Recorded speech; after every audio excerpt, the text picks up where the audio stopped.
Have you ever felt completely invisible? Like you're a ghost in a room full of people? Your presence nothing more than a whisper of air. They walk right through. For Ella Vance, that feeling was a crushing reality. Standing in the middle of the most opulent charity gala of the year, surrounded by the titans of industry and the darlings of New York society, she had never felt more alone. Just 1 year ago, she was one of them. Tonight, she was a nobody, the discarded ex-wife. But in a single breathtaking moment, everything was about to change. One man, a man whose name was a legend, whispered in tones of awe and fear, was about to shatter her invisibility with 5 unbelievable words. This is the story of how a woman ignored by everyone was suddenly introduced to the world as a billionaire's fiancée. The chandeliers of the New York Public Library's Astor Hall dripped with a light so brilliant it seemed to mock the shadows where Ella Vance had taken refuge. Each crystal prism scattered the light into 1,000 tiny rainbows, none of which dared to touch her. She clutched a lukewarm glass of champagne, the bubbles long dead, a perfect metaphor for how she felt. Her dress, a simple but elegant navy blue silk sheath from a consignment shop on the Upper East Side, had felt like a small act of defiance when she'd put it on. It was classic, timeless. But here, amidst the custom-made Oscar de la Renta gowns and the glittering New Season Chanel, it was a quiet admission of defeat. It marked her as what she was, a relic from a past life. Just 18 months ago, she would have walked into this very room on the arm of Richard Sterling. Her name then, Ella Sterling, would have been on every guest list. People would have air-kissed her cheeks, complimented her, or rather Richard's choice of jewelry, and listened with feigned interest as she spoke about her work curating for the underfunded American Folk Art Museum. She hadn't been a person, she realized now. She had been an accessory. Richard's well-read, tastefully dressed art historian wife. Tonight she was just Ella Vance, and she was here on a professional Hail Mary. Her museum was on the brink of financial collapse, and the annual New York Philanthropic Legacy Gala was its last hope. She had spent weeks securing a single deeply discounted ticket, hoping to corner a potential donor to make a passionate plea for the preservation of art that told the story of America's unsung creators. But the room was a fortress of closed circles. Men in bespoke tuxedos laughed loudly, their Patek Philippe watches glinting as they gestured. Women with surgically perfected smiles and diamonds the size of robin's eggs clustered together, their conversation a low, venomous hum. Ella tried to approach a few people she recognized from her old life. An older woman, Mrs. Astor, whose family had once donated a small piece to the museum, looked straight through her, her gaze landing on a more prominent guest behind Ella's shoulder. A former friend, one of her bridesmaids, gave her a tight, pitying smile and a hurried, "So good to see you," before turning her back. The humiliation was a physical thing, a hot flush that started at her neck and crept up to her cheeks. She felt the familiar sting behind her eyes, the one she'd fought back for months after Richard had announced he was leaving her. "It's not you, Ella, it's me." He had said the classic coward's line. "I need something. More. Something with more energy. More synergy with my brand." His synergy had a name: Tiffany Vandersloot, a 24-year-old heiress to a chain of boutique hotels whose primary skill was documenting her lavish life for 3 million Instagram followers. Richard had traded Ella's quiet intelligence and shared history for a life that played better on social media. The divorce had been swift and brutal. His high-powered lawyers from Skadden Arps had painted her as an ungrateful spouse, and she'd walked away with little more than her dignity and a small settlement that was quickly dwindling. And then, as if the universe had a penchant for cruel irony, she saw them. Richard stood near the grand staircase, looking insufferably handsome in a Tom Ford tuxedo. On his arm was Tiffany, poured into a glittering, nearly transparent gold dress that left nothing to the imagination. Her laugh was high and sharp, grating on Ella's nerves, even from across the hall. They were the center of a magnetic circle of admirers. Ella's instinct was to flee, to slip out the side door and disappear into the anonymity of the New York night. But something held her rooted to the spot. It was a flicker of her old self, the woman who wouldn't be chased out of her own life. She had as much right to be here as they did. Straightening her shoulders, she took a deliberate sip of her flat champagne and turned her attention to a nearby painting, pretending to be absorbed in its brushstrokes. It was a futile effort. She felt their approach before she saw them, a shift in the energy of the room as people parted for them. "Well, well, look what the cat dragged in." Richard's voice was smooth-laced with a familiar condescending amusement. Ella turned slowly, schooling her features into a mask of polite indifference. "Richard, Tiffany, you're looking well." Tiffany's eyes, framed by impossibly long lashes, raked over Ella's simple dress. A small, cruel smirk played on her perfectly glossed lips. "Ella, I almost didn't recognize you without the Sterling name attached. It's amazing how some people can just fade into the background, isn't it?" The insult landed like a physical blow. Richard, to his credit, looked momentarily uncomfortable. "Tiffany, be nice." "What, I am being nice," she chirped, snuggling closer to his arm. "I just think it's so brave of you to come here, all by yourself, trying to raise money for that little museum of yours. It's for like old quilts and stuff, right? So quaint." Every word was designed to diminish her, to remind her of her fall from grace. Ella's hands clenched at her sides. She wanted to say something cutting, to mention that Tiffany's grandfather had probably slept on one of those quaint quilts before he made his fortune, but the words wouldn't come. She was paralyzed by the sheer, unadulterated malice. "We were just talking to Harrison Blackwood about the new pediatric wing he's funding at Mount Sinai." Richard continued, his tone dripping with self-importance. "He's pledging 8 figures. That's the kind of philanthropy that really matters, you know, big picture stuff." The implication was clear. Her little museum was insignificant. Her life's work was a joke. Ella felt the room begin to close in. The laughter, the clinking glasses, the scent of expensive perfume. It was all suffocating her. She was invisible, and now she was being mocked for it. The walls of her composure were about to crumble. "If you'll excuse me," she murmured, her voice barely a whisper. She turned to leave, her vision blurring, her only goal to reach the exit before the tears fell. She didn't want to give them the satisfaction of seeing her break. She took 2 steps before a voice, calm and low, with an unmistakable current of authority, cut through the noise. It wasn't loud, but it silenced the entire area around them. "I don't believe we've been introduced." Ella stopped. The voice was coming from just behind her. She turned, and her breath caught in her throat. Standing there was Julian Croft. Not just any billionaire, the billionaire. A man so wealthy and reclusive he was practically a myth. Croft was a legend in the world of finance and tech, a ruthless visionary who had built an empire from nothing. He never gave interviews. He was rarely photographed. His presence at a public event like this was unheard of.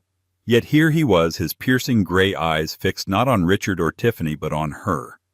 He was impossibly tall, with dark hair lightly silvered at the temples and a face that looked like it was carved from granite. He wore a simple, perfectly tailored black suit with no tie, an act of defiance that screamed more power than any diamond-studded watch ever could. Richard Sterling, a man who prided himself on his unflappability, was visibly flustered. "Mr. Croft, I'm Richard Sterling Capital. It's an honor." He extended a hand, which Julian Croft completely ignored. His gaze remained locked on Ella. "You were leaving?" he asked, his voice a quiet rumble that sent a strange shiver down her spine. Before she could answer, Tiffany, never one to be out of the spotlight, pushed forward. "She was just going. We were just catching up. I'm Tiffany Vandersloot, by the way. It is like a total dream to meet you." Julian Croft's eyes flickered to Tiffany for a fraction of a second, his expression one of utter disinterest. Then they returned to Ella, a curious, unreadable light in their depths. "I'm sorry, I don't think she was going anywhere," he said, his voice dropping another degree. He took a step forward, closing the small distance between them, and gently took Ella's hand. His touch was warm and firm, a startling anchor in her sea of humiliation. The entire group fell silent, watching, waiting. Julian Croft looked from Ella to a stunned Richard, and a slack-jawed Tiffany. A ghost of a smile touched his lips as he lifted her hand, his thumb stroking softly over her knuckles. Then, in that voice that could move markets and topple corporations, he shattered the world as they knew it. "I think there's been a misunderstanding," he said, his eyes never leaving Ella's. "Richard, Tiffany, I'd like you all to meet my fiancée, Ella Vance." The silence that followed Julian Croft's announcement was a living entity. It was absolute, profound, sucking the air out of the grand hall. For a full 10 seconds, the only sound was the frantic hammering beat of Ella's own heart. Fiancée. The word echoed in the cavern of her skull, nonsensical and terrifyingly real. Richard's face, normally a carefully composed mask of smug superiority, had crumpled into a canvas of disbelief. His mouth opened and closed silently, like a fish gasping for air. Tiffany's professionally plumped lips were parted in a silent O of shock, her perfectly curated expression of disdain wiped clean. The fawning sycophants who had surrounded them just moments before were now staring, their eyes wide, darting between the reclusive billionaire and the woman they had all dismissed as a piece of irrelevant social debris. Ella felt a dizzying wave of vertigo. Her mind raced, trying to make sense of the impossible. This had to be a mistake. A cruel, elaborate joke. She looked at Julian Croft, searching his granite-carved features for an explanation. His gray eyes held hers, and in their depths she saw not a hint of jest, but a calm, unwavering intensity. He gave her hand a barely perceptible squeeze, a silent command, "Play along." And somehow she did. Her years of training as a curator of maintaining a poised facade in front of wealthy, often difficult patrons took over. She drew a breath, lifted her chin, and offered the stunned audience a small, shy smile, as if this were the most natural thing in the world. The spell broke. The silence shattered into a cacophony of whispers. Julian Croft engaged. To her, Richard Sterling's ex-wife. "Did you see the look on Richard's face? I'd pay to have a photograph of that." Richard finally found his voice. "Fiancée." He stammered the word, sounding foreign and absurd on his tongue. That's not possible. Ella, what is this?" Before Ella could even think of a response, Julian stepped in, his body slightly shielding hers in a protective gesture. "It's quite possible, Sterling," he said, his voice cold and sharp as breaking ice. "Unless you're suggesting my fiancée doesn't know her own mind." The threat was veiled but unmistakable. To question Julian Croft was to invite ruin. Richard paled, visibly shrinking under the billionaire's glacial stare. "No, of course not. I was surprised, that's all."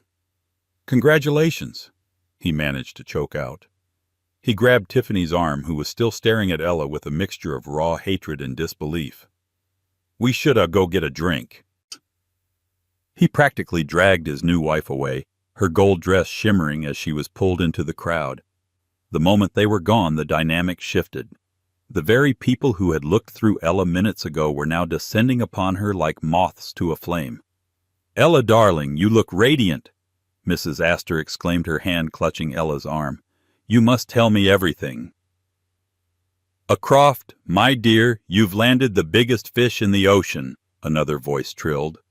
"Is that a Cartier ring? We're all dying to see it." Ella stared down at her left hand, still held in Julian's. It was bare. Panic seized her, but Julian was preternaturally calm. "We're keeping things private for now," he stated smoothly, his voice carrying an air of finality that brooked no argument. He then turned to Ella. "Darling, you look like you could use some fresh air. Shall we—" It wasn't a question. He didn't wait for an answer, simply guided her through the throng of gawkers, his hand now firmly on the small of her back. They moved with an unnerving purpose, the crowd parting before them as if by magic. He led her not to the main entrance, but through a side door she hadn't noticed into a service corridor, and then up a flight of stairs to a small private balcony overlooking Fifth Avenue. The cool night air was a welcome shock to her system. The distant sounds of traffic were a soothing hum compared to the buzz of gossip inside. Ella leaned against the balustrade, her legs feeling weak. She finally turned to face him. "What was that?" she demanded, her voice trembling with a cocktail of confusion, anger, and a bizarre, exhilarating rush of adrenaline. "Fiancée, are you insane?" Julian Croft was unperturbed. He leaned against the opposite railing, the city lights painting stark shadows across his face. "It seemed like a viable solution to your immediate problem." My immediate problem was a few catty remarks. "Your solution was to publicly announce a fake engagement to a man I've never met." "People have phones, Mr. Croft. That announcement will be on page 6 of the New York Post by morning." "I'm aware," he said calmly. "And please call me Julian." Ella stared at him dumbfounded. Why would you do that?" He was silent for a moment, studying her with that same unnerving intensity. "Let's just say," he began, his voice low, "that I am not an admirer of Richard Sterling, and I have an aversion to seeing people of substance being treated as if they have none." The unexpected compliment disarmed her for a second. "You don't know me. You don't know anything about my substance. I know you're the curator for the American Folk Art Museum. I know you've tripled their attendance in 2 years on a shoestring budget. I know you wrote your dissertation on the socio-economic implications of post-war Appalachian quilting, a piece of academic work that was both brilliant and criminally overlooked. And I know you're here tonight looking terrified but determined to try and save the one thing you care about. I know enough."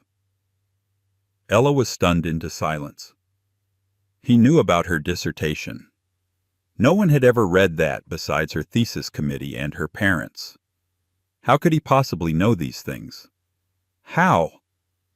she started. "I do my research," he said, simply cutting her off. He pushed himself off the railing and took a step closer. "Which brings us to the real reason we're out here. I didn't do that simply for the theater, Ms. Vance. I did it because I have a proposition for you." Ella felt a chill that had nothing to do with the night air. "A proposition?" "Yes. What you saw in there was a preview, a demonstration of what my name, my association can do for you. The people who ignored you will now court you. The donors who wouldn't return your calls will be lining up to speak with you. Your little museum will suddenly become the most fashionable philanthropic cause in New York." He was right. She knew with a sickening certainty that he was absolutely right. The power he wielded was terrifying. "And what do you get out of this arrangement?" she asked, her voice cautious. This was the part where he named his price. She steeled herself for something sordid, something demeaning. "I also have a problem, Ms. Vance," he said, his expression turning serious. "A business problem. I am in the final stages of acquiring a very old, very conservative family-owned company in Switzerland. The patriarch, a man named Jean-Pierre Duval, is 80 years old and believes a man's character can be judged by the stability of his personal life. He sees me as a ruthless, solitary predator. A wolf, as he puts it. He is hesitant to sign over his family's legacy to such a man." He paused, his gray eyes locking onto hers. He needs to see that the wolf can be tamed. He needs to see me as a stable, settled man. A man who is about to be married. A man with a fiancée who is intelligent, respectable, and completely unimpeachable. Someone like you. The audacity of it was breathtaking. He wasn't offering help, he was offering a transaction. A cold, calculated business deal. "You want to hire me," she said flatly, "to be your fiancée." "I prefer the term mutually beneficial partnership," he corrected her. "You need your museum saved. I need my deal to go through. I propose a 6-month engagement. We attend a handful of key events together. You accompany me on one trip to Geneva to meet Mr. Duval, and we allow the press to take a few tastefully curated photographs. In return, I will make an anonymous donation to your museum that will not only erase its debt, but will also fund its operations and acquisitions for the next 50 years. I will also provide you with a generous personal stipend for your time and discretion. After 6 months, we announce an amicable parting of ways. No one gets hurt, and we both get what we want." He laid it all out with the dispassionate clarity of a CEO outlining a quarterly report. It was insane. It was immoral. It was everything she should have run screaming from. But then she thought of her museum, of the beautiful, fragile works of art entrusted to her care. She thought of her dedicated staff who were all facing layoffs. And she thought of Richard and Tiffany's smug, triumphant faces and the soul-crushing humiliation of being treated like nothing. Julian Croft wasn't offering her a fairy tale. He was offering her a weapon, a chance to not only save her life's work, but to reclaim her own narrative. There would be rules, she said, her mind already working, the shock giving way to a strange, steely resolve. A contract. A genuine, startlingly attractive smile finally broke through his stoic facade. I would expect nothing less. My lawyers can have a non-disclosure agreement and a contract drawn up by morning. He extended his hand. Do we have a deal, Ms. Vance? Ella looked at his outstretched hand, then back at his face. This was a deal with the devil, perhaps, but a devil who knew the intimate details of her academic work and despised her ex-husband. She thought of the future she was facing, a slow, painful decline into obscurity and failure. Then she thought of the future he was offering, a future where her museum was safe and she was no longer a ghost. She took his hand. His grip was as firm and resolute as his voice. We have a deal, Julian. As they stood there on the balcony high above the glittering city, a silent pact was sealed. It wasn't a promise of love or a whisper of romance. It was a contract signed in the cool night air, a strategic alliance born of desperation and opportunity. And as Julian led her back towards the Gala, back to the world that had cast her out, Ella knew one thing for certain: she was invisible no more. Returning to the Astor Hall on Julian Croft's arm was like walking into a different dimension. The very air seemed to crackle around them. If their exit had been a quiet ripple, their re-entrance was a tidal wave. The hushed whispers erupted into a low, excited roar. Every eye in the room was on them, on her. Ella felt a blush creep up her neck, but this time it wasn't from humiliation. It was a strange, heady mix of terror and power. Julian's hand rested confidently on the small of her back, a silent, steadying presence. He navigated the room with the ease of a shark parting a school of fish, heading straight for the Gala's host, Harrison Blackwood, the very man Richard had been bragging about earlier. Blackwood, a formidable man in his late 60s with a mane of white hair and a reputation for being gruffly dismissive, broke off his conversation mid-sentence as they approached. His eyes widened slightly. "Croft," he said, his voice laced with surprise. "Didn't expect to see you here." "Harrison." Julian nodded, his tone easy but respectful. "Good to see you. I wanted to properly introduce you to my fiancée, Ella Vance." Harrison Blackwood's gaze shifted to Ella. His eyes, which had held a polite but distant look for most of the evening, were now sharp with genuine interest. "Ms. Vance," he said, taking her hand and giving it a surprisingly gentle shake. "The pleasure is all mine. Any friend of Julian's is a friend of mine. But fiancé, you've managed to do what the entire financial world thought was impossible." "Ella is full of surprises," Julian said smoothly, his eyes crinkling at the corners in a way that almost looked like a genuine smile. "I've been hearing about the wonderful work you're doing over at the Folk Art Museum." Blackwood continued, his attention fully on Ella. "My wife Eleanor is a great admirer of outsider art. We should arrange a private tour, and we must discuss your funding initiative. Perhaps my foundation can be of some assistance." Ella's mind reeled. Just an hour ago she would have considered getting 5 minutes of Harrison Blackwood's time a monumental victory.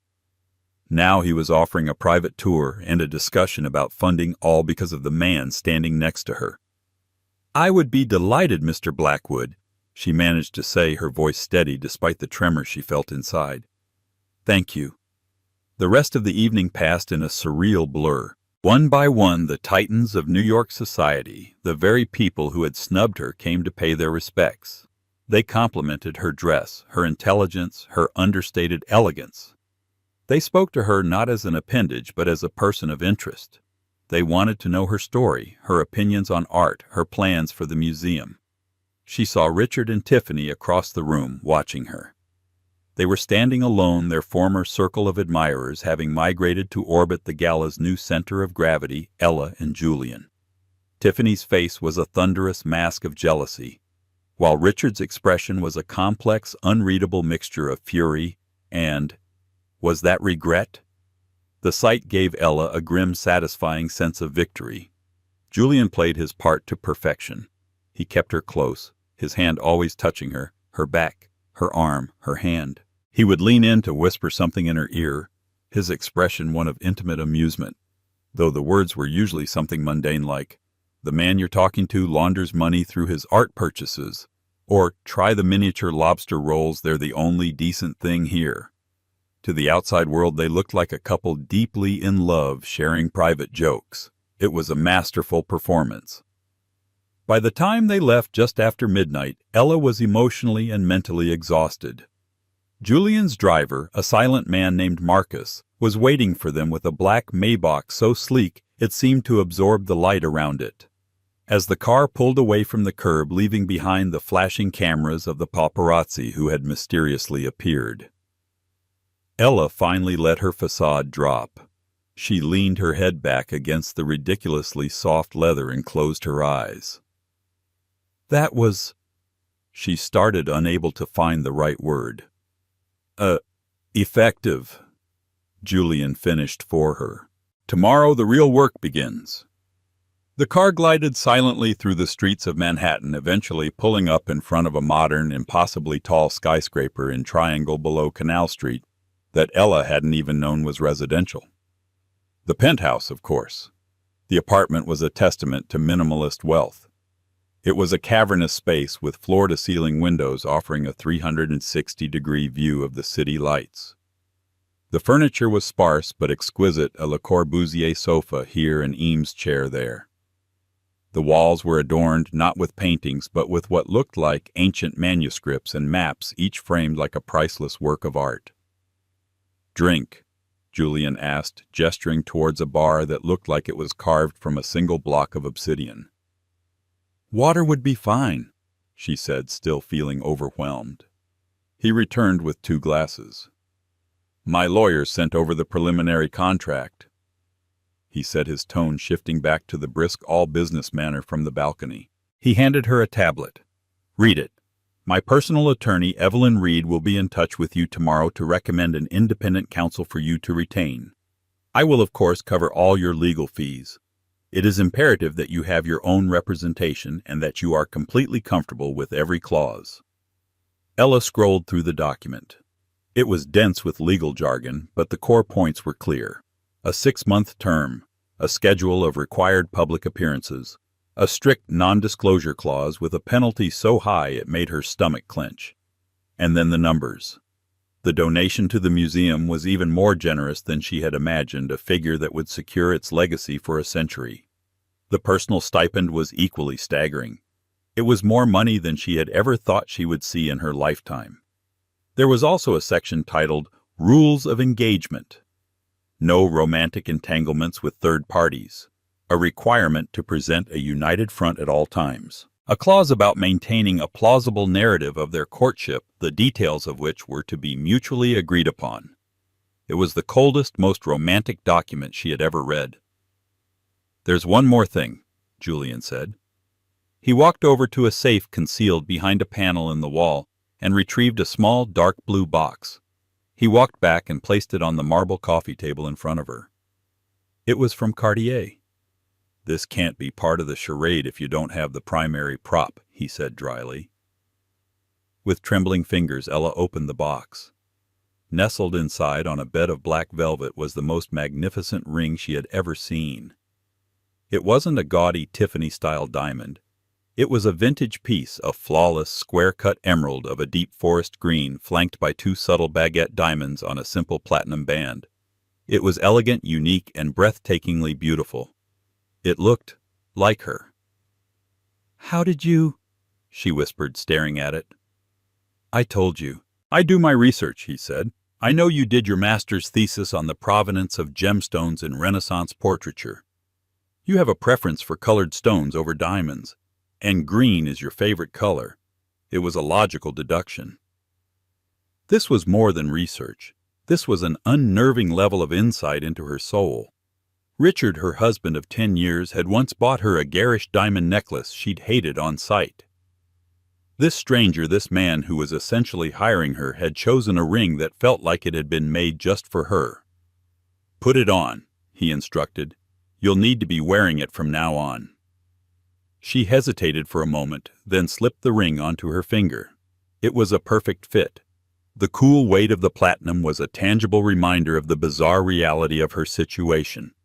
She was wearing a multi-million-dollar ring sitting in a billionaire's penthouse pretending to be his fiancée. "Now for our story," he said, sitting on the sofa opposite her. "We need to construct a narrative. Where did we meet? How long have we been seeing each other? The press will dig, so it needs to be plausible." And so for the next hour, high above the sleeping city, they built their lie. They decided they had met 6 months ago, introduced by a mutual acquaintance at a private art auction at Sotheby's. He had been taken with her passion and knowledge. They had started dating secretly, wanting to keep their relationship out of the public eye. Tonight wasn't a sudden announcement, but the culmination of a whirlwind private romance.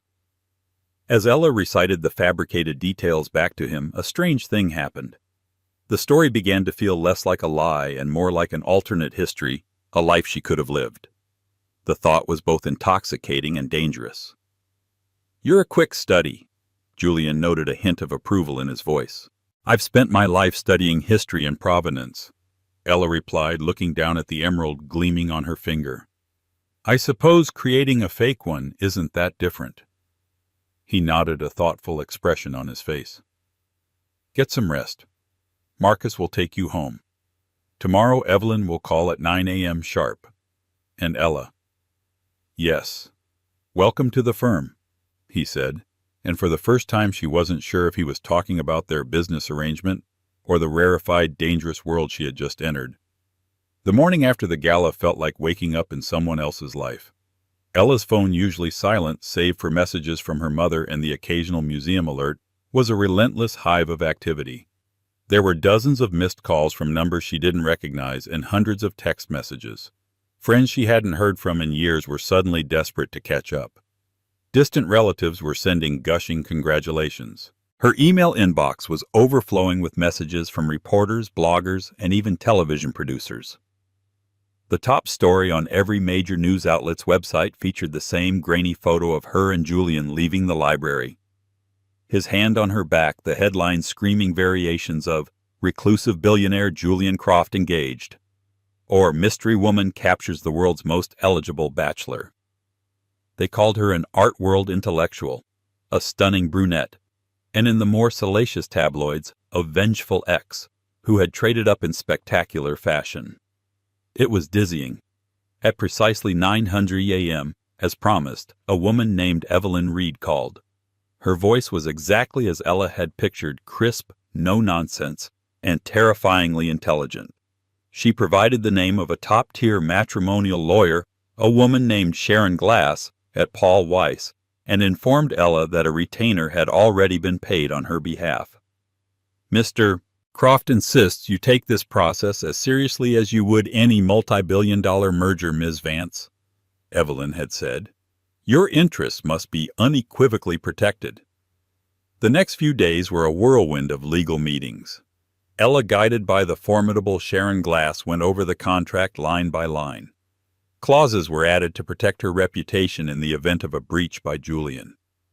The terms of the museum's donation were ironed out to ensure it was truly anonymous and irrevocable. Her personal stipend was placed in a blind trust. It was a surreal experience negotiating the terms of a fake relationship with the same rigor as a corporate takeover. Once the contracts were signed and notarized, the performance began in earnest. Julian, it turned out, was a brilliant director. He knew that their story needed to be sold not through grand pronouncements, but through carefully curated glimpses of private moments. Their first public outing was a stroll through Central Park on a crisp autumn afternoon. Julian had sent a car for her with a bag from Bergdorf Goodman inside. It contained a simple, elegant camel hair coat, a cashmere sweater, and a pair of perfectly tailored trousers. There was a note. "Wear these. We need to look like we belong together. J." As they walked near the Bethesda fountain, a paparazzo conveniently appeared. Julian, feigning annoyance, pulled Ella closer, shielding her face with his body, as he hurried her away. The resulting photos were splashed across the internet within an hour, Julian Croft, the cold-hearted tycoon, being fiercely protective of his new love. Their second outing was a dinner at a famously exclusive restaurant, Rouse, a place so difficult to get into that reservations were practically inherited. Julian didn't have a reservation. He was a friend of the owner. They were seated at a quiet corner table, and for 2 hours they talked. Not about the contract or the plan, but about themselves. Ella found herself telling him about her childhood, about her passion for forgotten artists, about the quiet satisfaction of restoring a piece of history. In return, Julian spoke about his own past, not the glossy version from business magazines, but the raw story of a boy who grew up with nothing, who taught himself to code in a public library, and who built an empire on logic, discipline, and a relentless refusal to fail. He was guarded, but she saw flashes of the man behind the myth, a man with a dry wit, a profound loneliness, and an intellect so sharp it was almost intimidating. "You realize," she said, swirling the wine in her glass, "that Richard would never have asked me any of this." Julian raised an eyebrow. "What did he ask you about?" "He asked me what I thought of his new watch, or whether the caterer for his firm's Christmas party was prestigious enough," she said with a small, bitter laugh. "Our entire marriage was about maintaining an image. It's ironic that what I'm doing with you feels more honest in a way." His expression was unreadable. "This is also about maintaining an image, Ella. Don't forget that." The warning hung in the air between them, a necessary reminder of the artifice that bound them together. But as the weeks went on, the lines began to blur. He started sending her books he thought she'd like, first editions of historical texts, obscure poetry collections. She in turn would email him articles on art history that she thought might interest him, connecting the patterns of ancient trade routes to modern-day supply chains. A strange, unspoken intellectual intimacy began to grow between them. The impact on her professional life was seismic. The American Folk Art Museum was suddenly the hottest ticket in town. A gala she had hastily organized, which she'd once prayed would raise $50,000, brought in over $3 million. Donors who had ignored her for years were now calling her, personally pledging huge sums. Vogue did a feature on her, The Curator's Eye, painting her as a brilliant, overlooked talent finally getting her due. But with the success came a new kind of prison. She was no longer invisible, but she was also no longer free. Her every move was scrutinized. An innocent coffee with a male colleague from another museum was twisted into a tabloid headline. Croft's fiancée in secret lunch with mystery man. Julian had been furious, not because he was jealous, but because it was sloppy. "You are no longer just Ella Vance," he'd told her, his voice cold over the phone.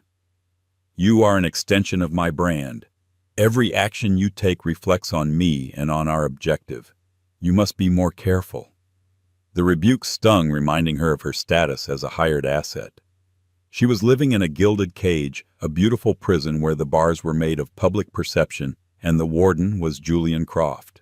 The ultimate test was fast approaching: the trip to Geneva to meet Jean-Pierre Duval, the patriarch of the company Julian was trying to acquire. This was the entire purpose of their charade. "Duval is old school," Julian explained as they sat in his private jet, a marvel of technology and luxury that made first class look like a public bus. "He values tradition, family, and loyalty above all else. He'll be watching our every interaction, looking for cracks." "What am I supposed to do? What do I say?" Ella asked, her stomach churning with anxiety. "You say very little," Julian instructed. "You defer to me in matters of business, but you show your intelligence in matters of culture. He's an avid collector of antique clocks." I've had my team pull every piece of available research on his collection. You need to study it. Find a way to bring it up naturally. Show him you are not just a pretty face, but a woman of substance and intellect. My equal. The phrase hung in the air, my equal. Richard had never once considered her his equal. They spent the rest of the flight role-playing with Julian playing the part of the stern Swiss patriarch, peppering her with questions about art literature and her relationship with him. He was a demanding tutor, correcting her posture, her tone the way she met his gaze.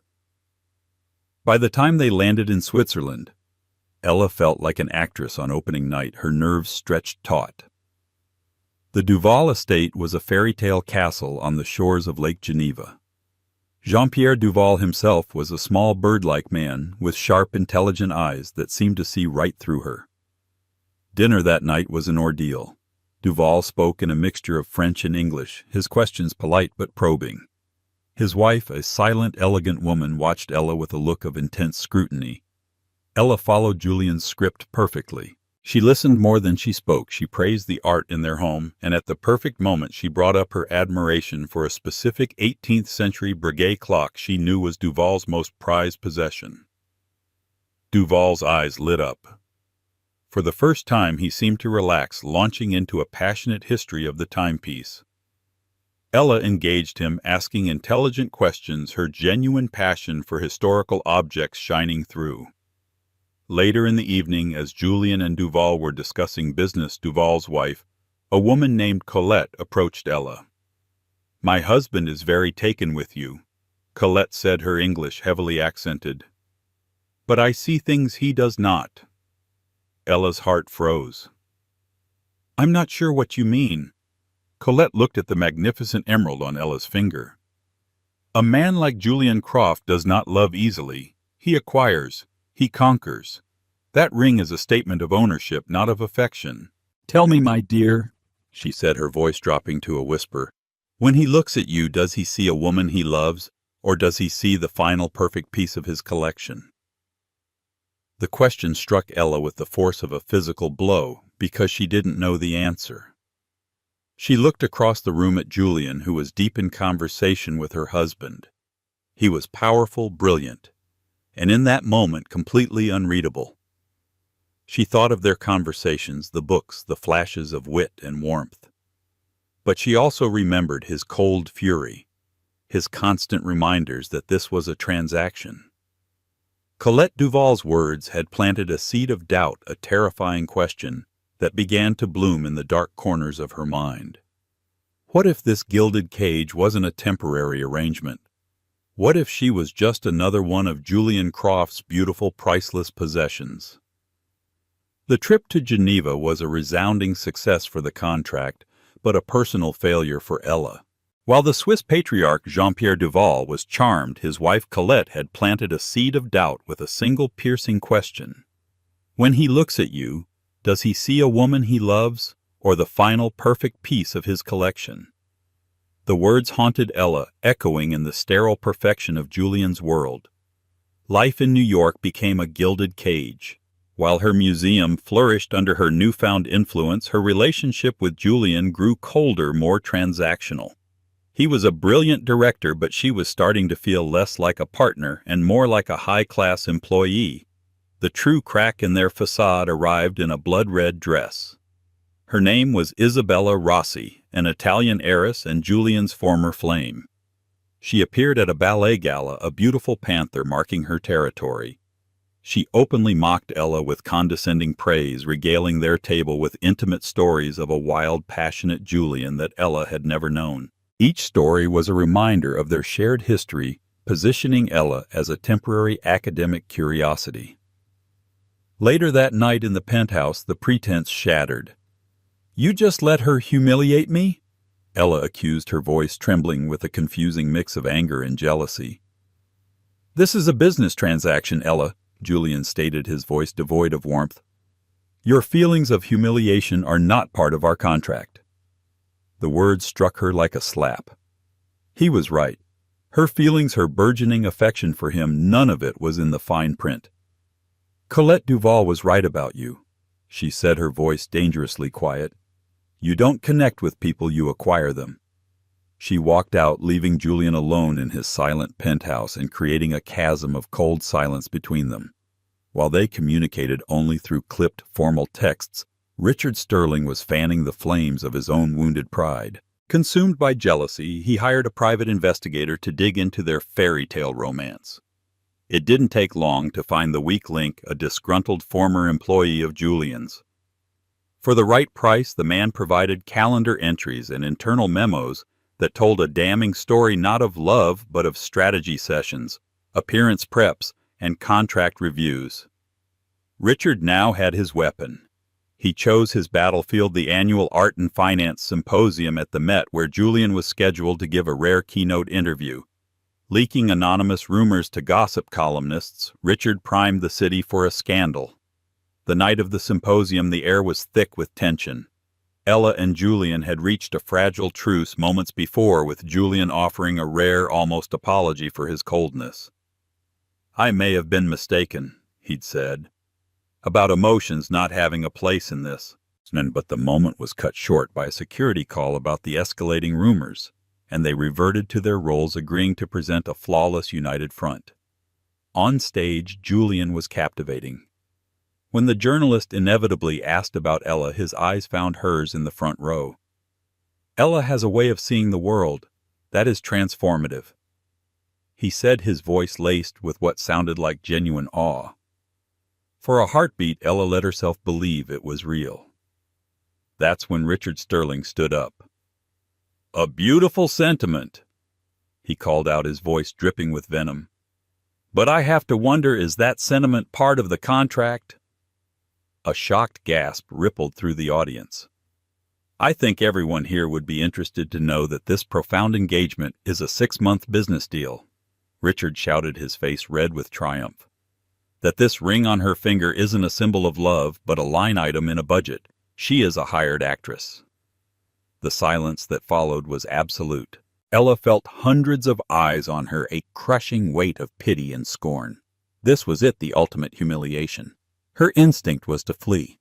But as she looked at Richard's victorious sneer, a cold, hard anger displaced the fear. He would not define her again. Slowly, Ella stood up and turned to face him.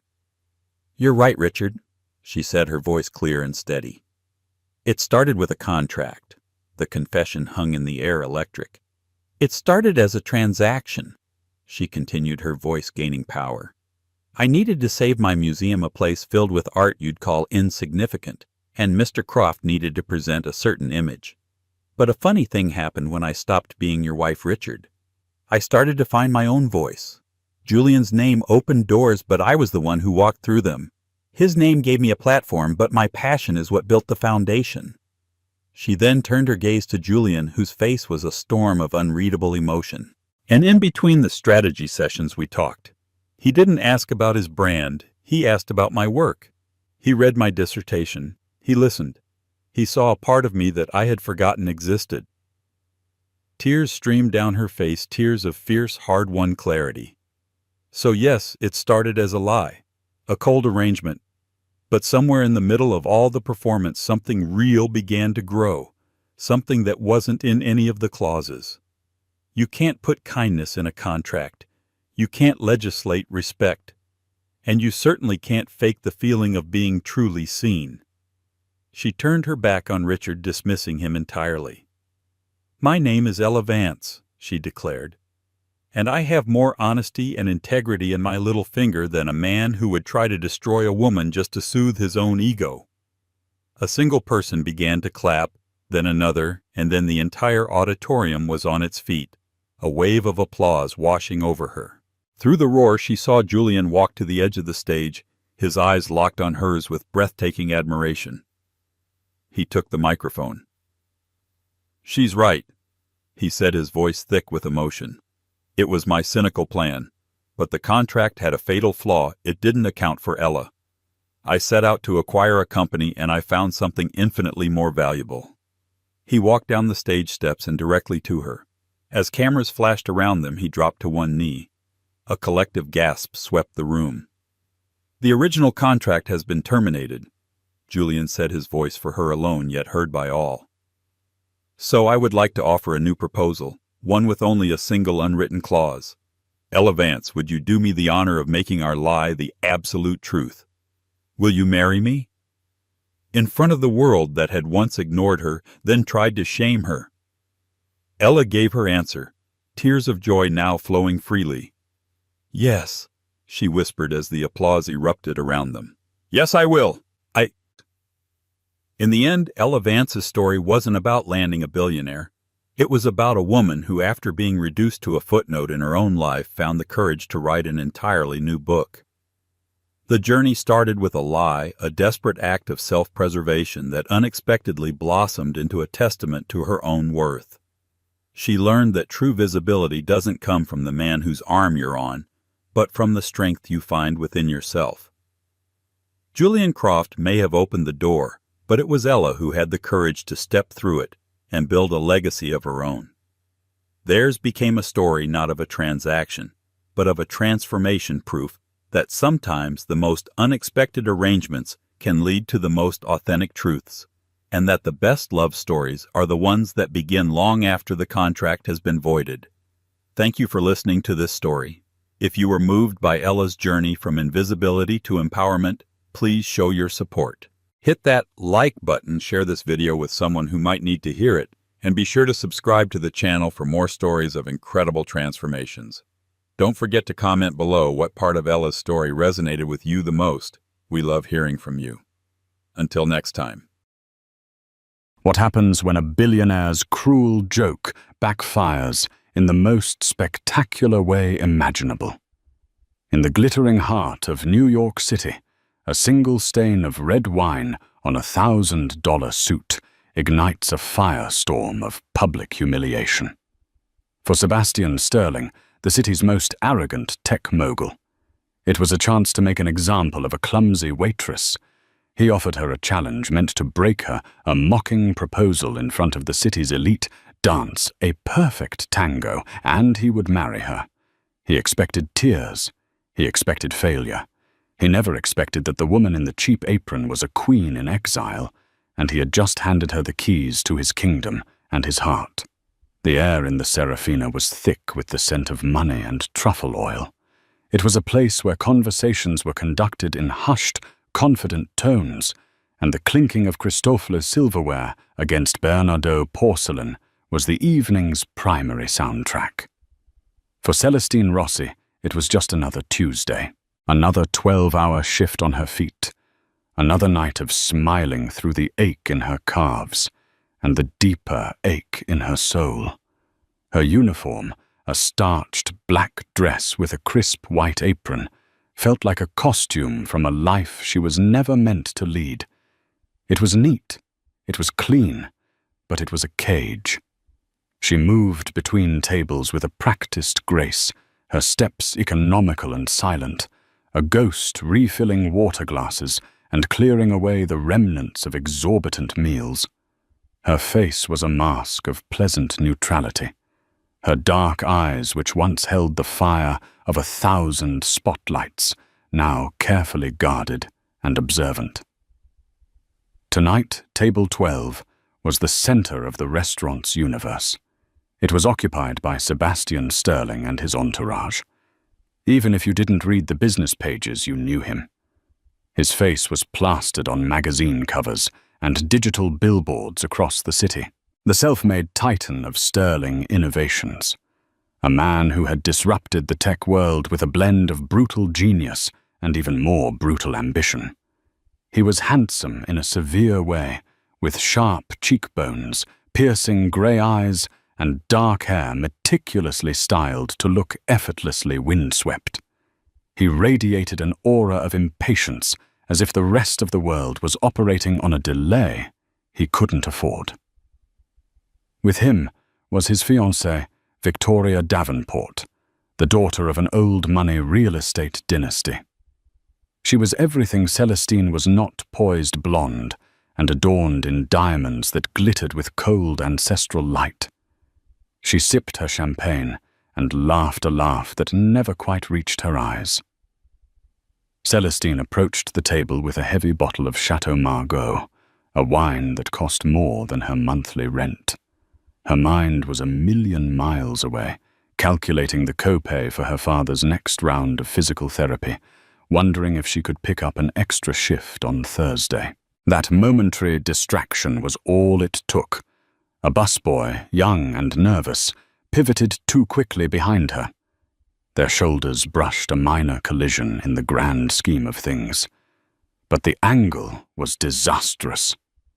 Celestine's hand, steady for thousands of hours of service, faltered.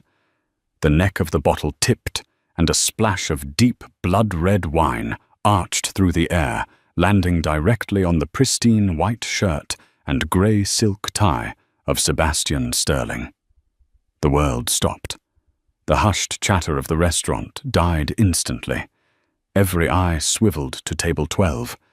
The silence was a physical thing, heavy and suffocating. Victoria Davenport gasped, a hand flying to her mouth in performative shock. "Oh my God!" Celestine felt the blood drain from her face. "Mr. Sterling, I am so incredibly sorry." She began, her voice trembling slightly as she reached for a napkin. Sebastian looked down at the crimson stain spreading across his chest like a fatal wound. He didn't move. He simply stared at it for a long, terrible moment. Then very slowly, he lifted his gaze to Celestine. His eyes were not angry. They were worse. They were cold, analytical, and filled with a profound, dismissive contempt. "Are you?" he asked, his voice dangerously soft. "Are you sorry for your incompetence, or just for the fact that you've likely just ended your employment?" "It was an accident," Celestine whispered, her cheeks burning with shame. "The busboy, do not deflect blame." He cut her off, his voice rising just enough to carry. "A professional anticipates their surroundings. This shirt is custom-made. This tie is from Milan. Their value exceeds your annual salary. But the true cost is the disruption to my evening, an evening for which I am paying a small fortune." He stood up, dabbing at the stain with a napkin in a way that only made it worse. His friends, a pack of sycophantic junior partners and investors, watched with a mixture of pity for her and admiration for his display of power. "Please, sir." The restaurant manager, a flustered man named Mr. Dubois, scurried over. "The meal is on the house, of course. We will cover all dry cleaning expenses, all of them." Sebastian waved a dismissive hand, never taking his eyes off Celestine. She stood frozen, the heavy wine bottle still in her hand, feeling smaller and more insignificant than she ever had in her life. This was the nadir, the absolute bottom. The years of sacrifice, of swallowing her pride to pay for her father's care. All of it had led to this moment of public crucifixion over a spilled drink. "It's not about the money, Dubois," Sebastian said, a cruel smirk beginning to form on his lips. "It's about the principle.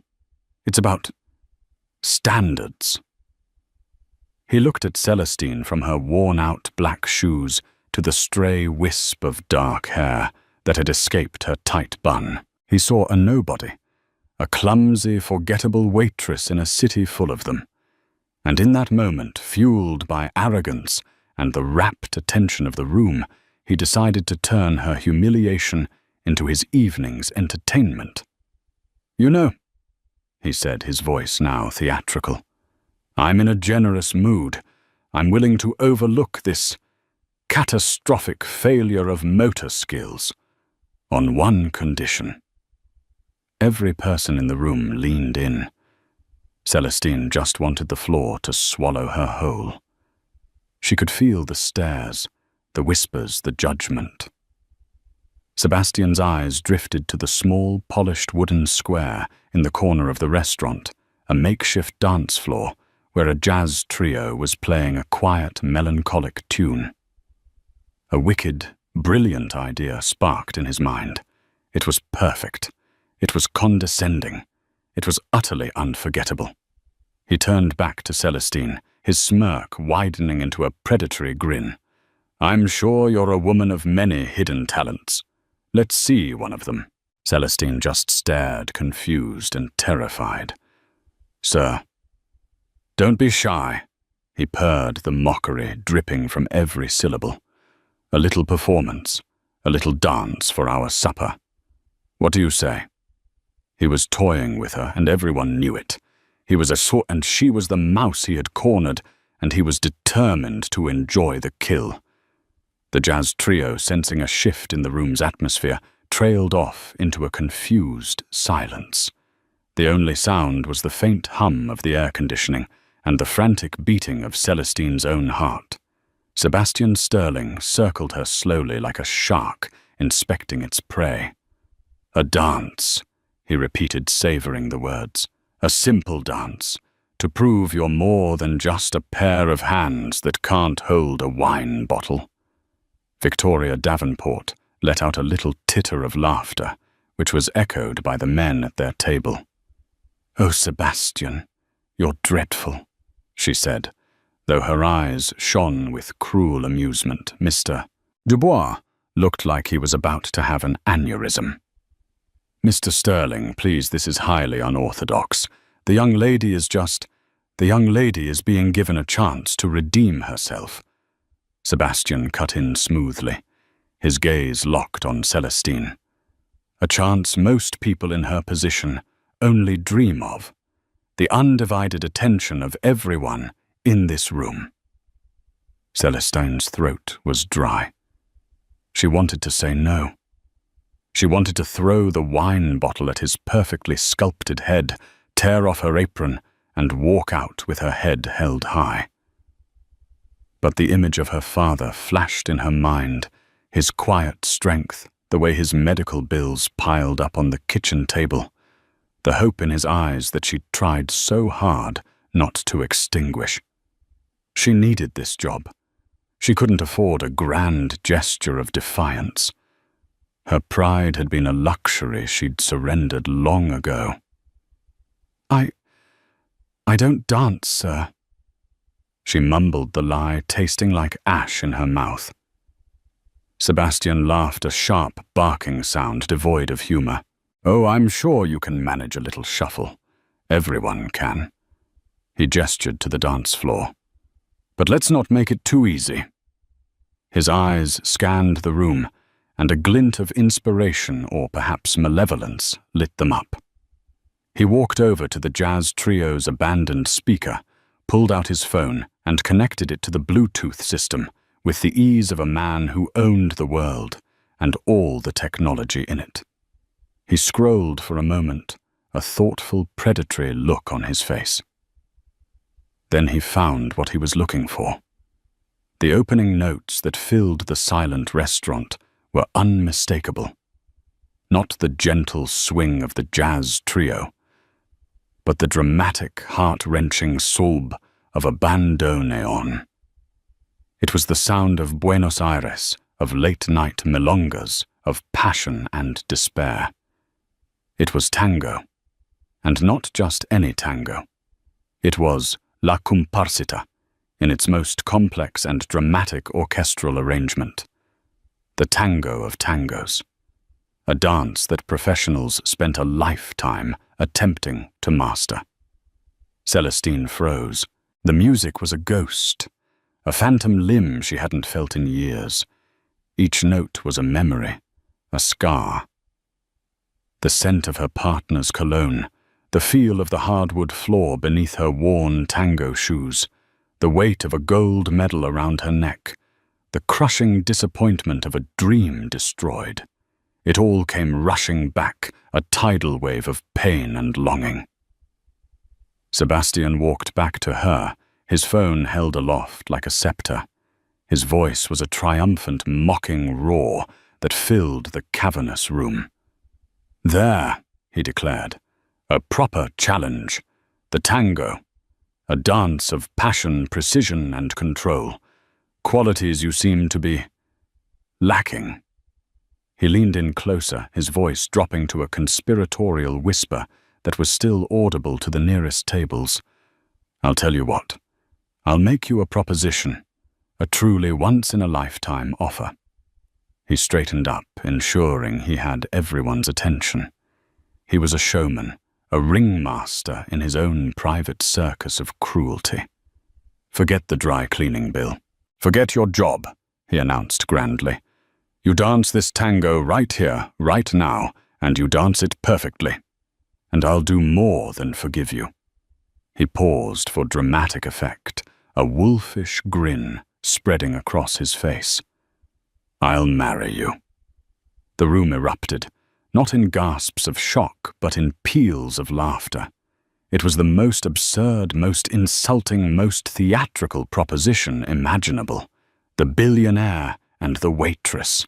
A fairy tale twisted into a public mockery. Victoria laughed, the hardest dabbing at her eyes, as if he'd just told the cleverest joke in the world. Marry me. Celestine finally found her voice, a whisper of disbelief. A figure of speech, of course, Sebastian said, with a condescending wink to his friends. A grand prize for a grand performance. But let's be realistic. There is no one in this city, let alone this room, let alone in that uniform, who could do justice to that music. It's an impossible task. He crossed his arms, the picture of smug satisfaction. The challenge was laid. The humiliation was complete. He expected her to crumble, to burst into tears and flee the room, providing the perfect end to his little power play. He had boxed her in, stripped her of her dignity, and made her the punchline of a joke she would never forget. For a long moment, Celestine stood motionless. The music swirled around her, a lament of strings and the rhythmic pulse of the piano. The laughter of the crowd echoed in her ears. She looked at Sebastian Sterling's mocking face, at Victoria's smug superiority, at the sea of expectant eyes, all waiting for her to break. Something inside her, a pilot light she thought had been extinguished years ago, flickered. It grew into a small, hot flame. It wasn't pride she felt, not anymore. It was rage. A pure, cold, clarifying rage. He thought this music was his weapon to humiliate her. He had no idea it was her sword and shield. He thought he was the ringmaster, but he had just walked into her arena. She looked directly into Sebastian's cold grey eyes. The fear and shame in her own had vanished, replaced by an intensity that made him momentarily falter. Slowly, deliberately, she began to untie the strings of her apron. Fine, she said, her voice no longer a whisper, but clear and steady, cutting through the lingering laughter. She folded the apron neatly and placed it on a nearby tray. Then she kicked off her sensible, comfortable work shoes. The soft thud they made on the carpet was like a declaration. She stood before him in her simple black dress and stockinged feet. The posture of the weary waitress was gone. Her shoulders went back, her spine straightened, her chin lifted. In the space of 10 seconds, Celestine Rossi vanished, and someone else, someone formidable and terrifyingly alive, took her place. "You want a tango?" she said, her voice now laced with ice. "You'll get a tango, but you're going to be my partner." Sebastian's smirk wavered, replaced by a flicker of genuine surprise. This was not part of the script. It's a partner dance," she stated, not asked. She held out a hand, her gesture an undeniable command. "Unless you're afraid." The entire restaurant held its breath. The challenge had been thrown back. The mouse was roaring at the lion. To refuse now would be to admit defeat, to show weakness in front of the very people he sought to impress. Trapped by his own hubris, Sebastian Sterling had no choice. With a look of stunned disbelief, he took her hand. The moment his fingers touched hers, a jolt like an electric current passed between them. Her hand was not the soft, timid thing he expected. It was strong, confident, and impossibly sure. Celestine pulled him not gently toward the polished wooden floor. She turned to the band leader. "Restart the track," she commanded, "from the top." The first mournful notes of La Comparsita filled the room again. But this time the silence wasn't born of shock. It was electric with anticipation. As Celestine led Sebastian to the center of the floor, a transformation occurred that was so profound it seemed like a trick of the light. The slouch of the waitress, born from hours of fatigue, vanished. Her spine became a rod of steel, her shoulders set in a posture of regal command. She lifted her chin, and the guarded, weary look in her eyes was replaced by a smoldering fire. The simple black work dress no longer looked like a uniform.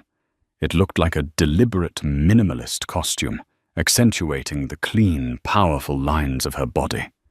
Sebastian, accustomed to leading in every aspect of his life, found the dynamic instantly and shockingly reversed.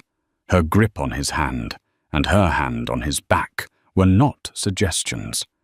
They were instructions, written in a language his body understood before his mind could process it. He was a competent social dancer, taught the requisite steps for charity balls and high society functions.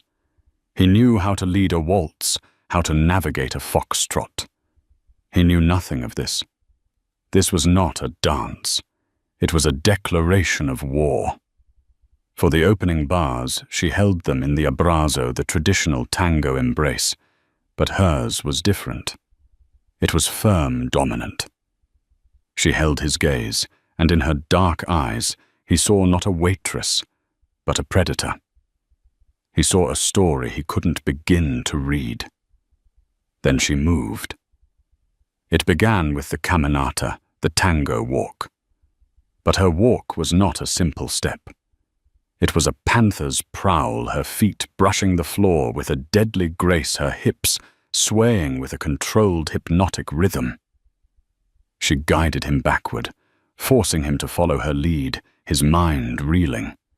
He had intended to embarrass her. Instead, he was a puppet, and she was the master pulling his strings.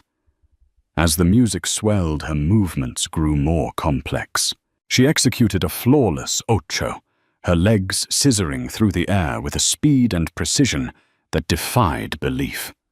Her body was a blur of controlled energy, each movement flowing seamlessly into the next. She wasn't just performing steps.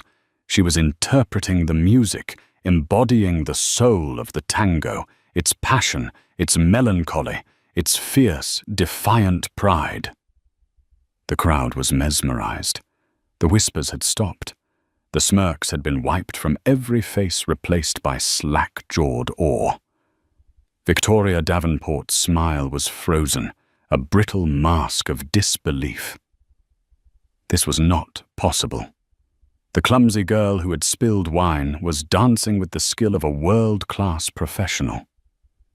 Celestine pulled Sebastian into a series of giros, spinning him around her as she remained the unshakable axis of their shared world. He struggled to keep up his social dancing skills, utterly inadequate for the storm he had unleashed. She was the one leading her subtle shifts in weight and pressure, communicating her intent a fraction of a second before she moved. She was 10 steps ahead of him, anticipating his every clumsy reaction and incorporating it into her choreography. At one point, in a breathtaking display of audacity, she dipped him. It was a shocking reversal of roles, a move of such dominance that a collective gasp rippled through the restaurant. She held him there, suspended inches from the floor. For a heart-stopping second, her leg wrapped around his in a perfect gancho. She stared down at him, and in that moment he felt utterly powerless. He saw the culmination of thousands of hours of practice, of sweat, of tears, of a life he couldn't possibly comprehend. She was telling him without words, "You have no idea who I am." He was no longer Sebastian Sterling, the tech mogul. He was just a man completely out of his depth, held captive by a force of nature disguised as a waitress. He felt the heat of her body, smelled the faint scent of soap and starch, and saw the raw, untamed passion burning in her eyes. It was terrifying. It was exhilarating. For the climax of the song, she broke their embrace, giving herself space. The floor became her stage. She performed a series of solo footwork combinations, her feet a blur of staccato taps and elegant sweeps, lapisbolio barrida. It was a language of its own, a story of a broken heart and an unbreakable spirit. The audience was no longer watching a dance. They were witnessing a soul laid bare. For the final crashing chord of the music, she launched herself back toward him. He braced himself, but instead of a collision, she melted into his arms, finishing in a dramatic pose. Her back arched her head, thrown back, one hand pressed against her heart. Her chest heaved with exertion, and her eyes, glittering with unshed tears and fiery defiance, were locked on his. For 3 eternal seconds, the restaurant was utterly silent. The world seemed to hold its breath. Then a single person began to clap. Then another, and another. Within moments, the entire room, from the busboys hiding in the kitchen doorway to the wealthiest patrons, was on its feet, erupting in a deafening roar of applause and shouts of "Brava!" It was an ovation the Serafina had never seen. It wasn't polite society applause. It was thunderous, visceral, and raw. Sebastian stood, frozen, his arms still around Celestine, his mind a complete blank. His heart was hammering against his ribs, a frantic rhythm that had nothing to do with exertion and everything to do with the woman in his arms. The humiliation he had planned had turned into his own public humbling. He had mocked a master, challenged a queen in her own court, and he had been utterly, devastatingly defeated. Celestine gently extricated herself from his grasp. She ignored the applause, the shocked faces, the standing ovation. She gave one last, long look at Sebastian Sterling, a look that held a universe of meaning, contempt, triumph, pity, and a profound, heartbreaking sadness. Then, without a word, she turned her back on him on table 12, on the entourage stunned restaurant. She walked past the gawking Mr. Dubois, retrieved her worn shoes, and headed for the staff exit, never once looking back. She didn't need their applause. She didn't need his ridiculous proposal. She had taken back the only thing that mattered. She had taken back herself. The thunderous applause slowly faded as Celestine disappeared through the swinging kitchen doors, leaving a vacuum in the center of the room. The patrons slowly returned to their seats, but the atmosphere of quiet elegance was shattered. The air buzzed with excited, incredulous chatter. Everyone was talking about the waitress, the tango waitress. Sebastian Sterling remained standing on the dance floor, the wine stain on his shirt a forgotten detail. He felt as though he'd been struck by lightning. The ghost of her touch, the intensity of her gaze, the sheer raw power of her performance, it replayed in his mind on a loop. Who was she? How was this possible? Sebastian, for God's sake, come and sit down. Everyone is staring. Victoria's voice was a sharp, icy hiss that cut through his daze. He looked over at her. Her face was a mask of fury. The amusement was gone, replaced by a deep personal humiliation. She hadn't been entertained. She had been upstaged. A nobody waitress had stolen the spotlight at her table with her fiancé and had become the star of an evening that was supposed to be about them. "Did you see that?" one of his associates, a man named Richard, said with a low whistle. "Where did she learn to dance like that?" "She must be a professional," another chimed in. "Some sort of performance artist." Sebastian ignored them. He walked back to the table, his movements stiff and robotic. He felt exposed, foolish. His clever, cruel game had blown up in his face in the most public way imaginable. He had tried to assert his power and had only succeeded in revealing hers. "That was quite a spectacle," Victoria said, her voice dripping with sarcasm. "I hope you're satisfied."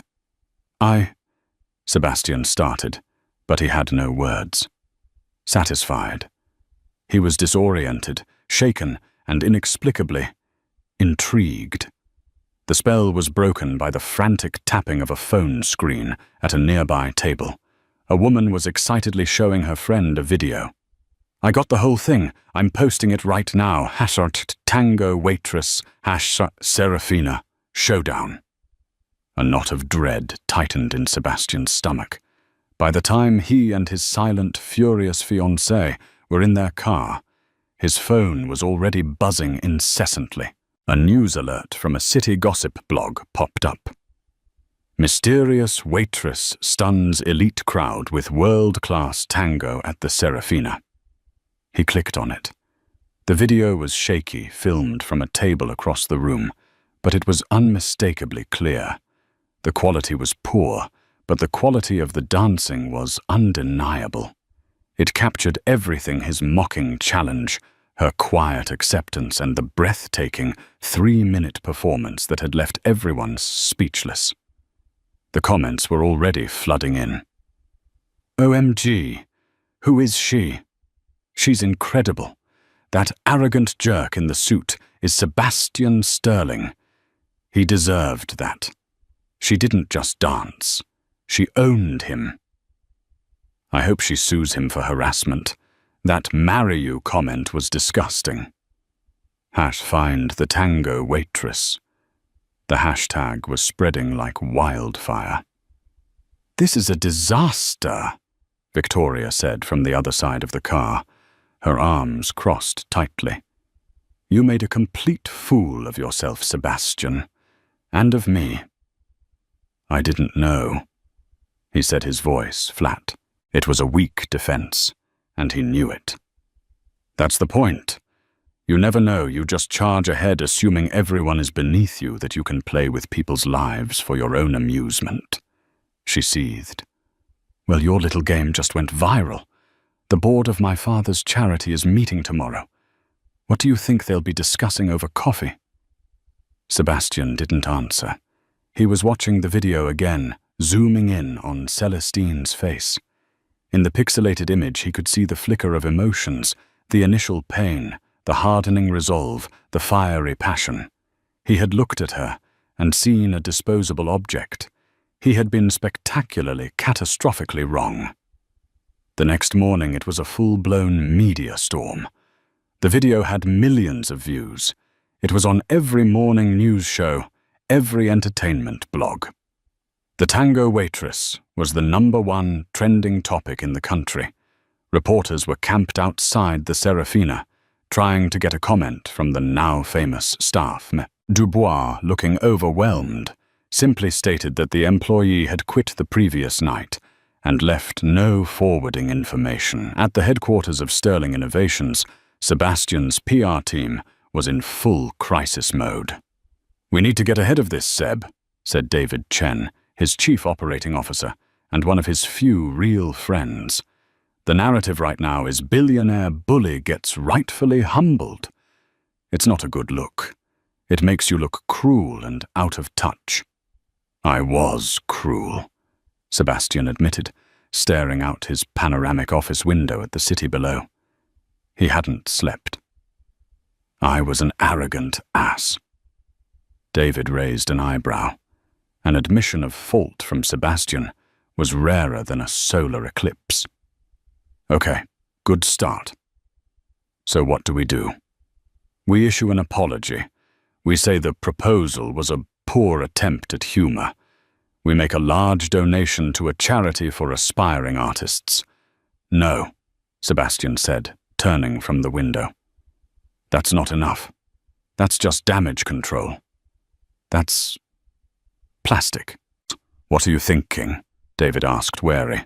I need to find her, Sebastian said, a new unfamiliar determination in his voice. I need to apologize to her. In person. Are you crazy? Leave it alone. The story will die down in a few days, David argued. Going after her will only make it worse. It'll look like you're harassing her again, trying to buy her silence. I don't care how it looks, Sebastian insisted. This isn't about P anymore. Did you watch the video, David? I mean, really watch it? That wasn't just a dance. That was something else. No one learns to dance like that, taking a few classes on the weekend. That's a lifetime of dedication. And she was serving tables at the Serafina. Why? The question hung in the air. It was the question that had been gnawing at him all night. The disconnect was too vast. The talent was too immense to be hidden under a waitress's apron by choice. He had set out to expose a weakness, and had instead stumbled upon a profound mystery. And Sebastian Sterling, a man who had built his empire on solving complex problems and uncovering patterns others couldn't see, was now completely and utterly obsessed. I don't just need to apologize, he said more to himself than to David. I need to understand. He picked up his phone and buzzed his assistant. Get me Nicholas Frost on the line, the private investigator. Tell him to clear his schedule. I have a job for him. I want him to find a ghost. While Sebastian Sterling was leveraging his immense resources to pierce the veil of her anonymity, Celestine Rossi was hiding. She'd fled her tiny apartment, taking refuge in the slightly larger, infinitely more cluttered apartment of her best friend and former co-worker, Chloe. Chloe's living room was a fortress of drawn blinds and silenced phones.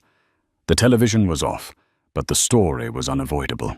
Every time they dared to check online, Celestine's face, captured in a grainy screenshot from the viral video, stared back at them. You are officially more famous than that cat who plays the piano, Chloe announced, scrolling through her phone with a morbid fascination. They're calling you the Tango Terminatrix. The comments are wild. 90% are on your side, calling you a hero.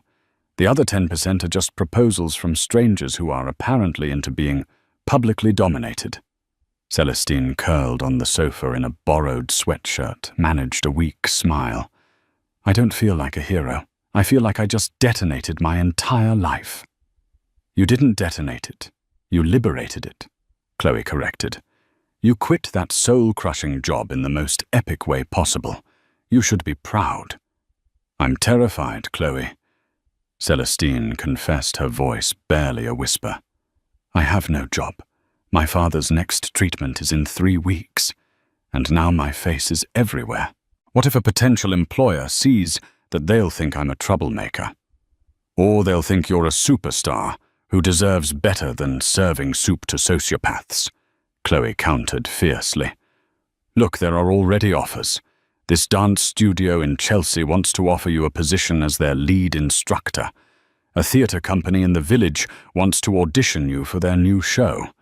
A cruise line wants you to be their headline performer. Izzy, this is a chance, the chance you thought you'd lost. Celestine flinched at the word chance. It brought back too many memories. The scent of rosin, the feel of a perfectly balanced dance shoe, the echo of applause in a real theatre, and the face of her partner, the other half of her soul on the dance floor. Matteo. As if summoned by the thought, Chloe's phone buzzed with a new message notification. She looked at it, and her expression soured. Speak of the devil, she muttered. What is it? Celestine asked. It's him, Matteo Vargas. Chloe said, turning the phone to show Celestine the screen. It was a message request on a social media platform. The message read, "Celestine mi estrella. I saw the video. The world saw the video. That fire, it never went out. I knew it. We need to talk. I'm back in New York. Call me." Celestine felt a cold dread wash over her. Matteo, her partner since they were children. They had been a unit, a single entity destined for greatness. They had won junior championships, national titles. They were Vargas and Rossi, the rising stars of the international tango circuit. He was the one who had pushed her, perfected her, and ultimately broken her. The tragedy hadn't just been her father's sudden, devastating illness. It had been Matteo's reaction to it. When she'd told him she needed to step back to take time off from competing to care for her family and work to pay the bills, he had been furious. He'd called her weak, said she was throwing away their dream. His dream. He hadn't offered support. He'd delivered an ultimatum. The dance or her family. When she chose her family, he left. He took a new partner and moved to Europe without so much as a goodbye, leaving her to face her world, crumbling alone. His abandonment had been a deeper cut than any financial hardship. "Don't you dare answer him," Chloe warned, seeing the conflicted look on Celestine's face. "He's an opportunist, is he? He saw you go viral, and now he's slithering back, thinking he can ride your coattails." "He was my partner for 15 years, Celestine said softly. "It's not that simple."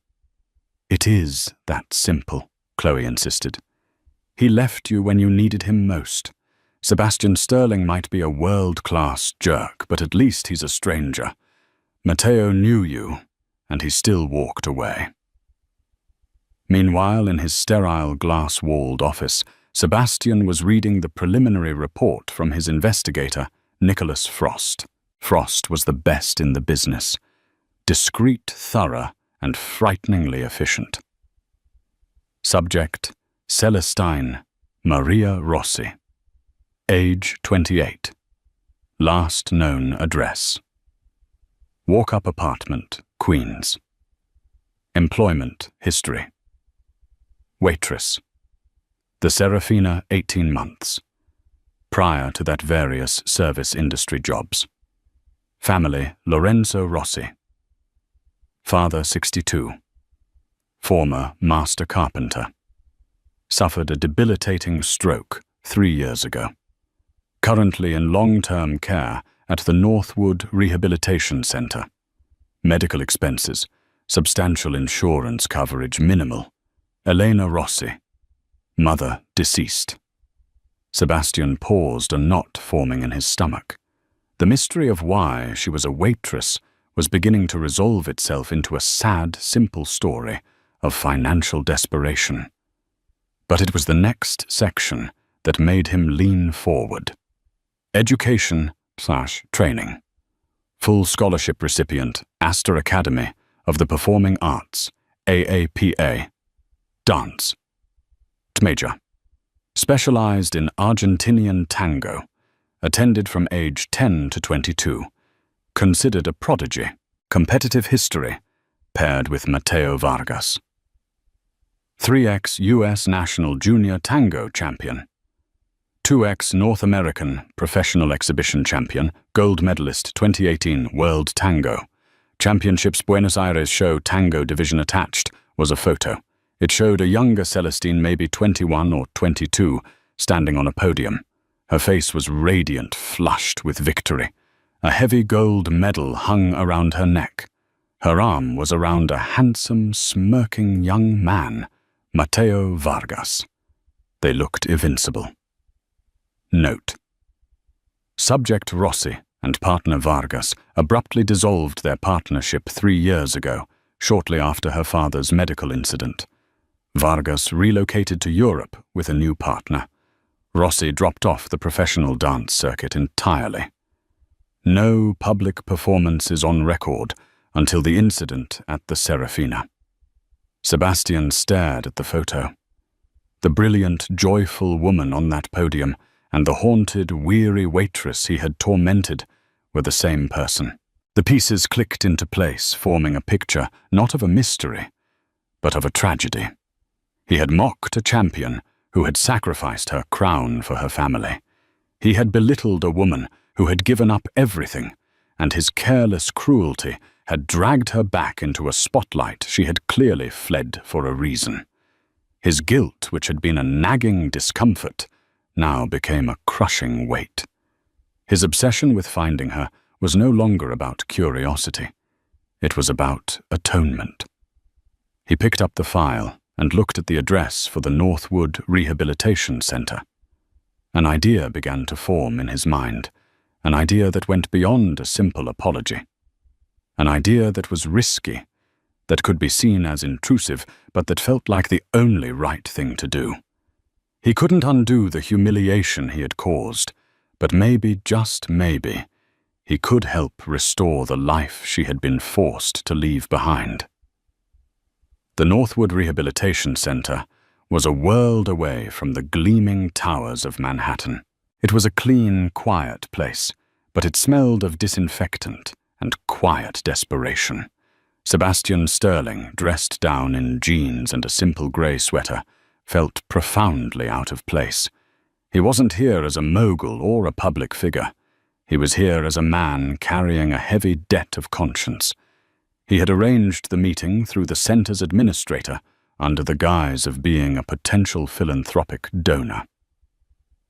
In the small, sunlit recreation room, he found Lorenzo Rossi, sitting in a wheelchair, painstakingly trying to carve a small piece of wood with a specially adapted tool.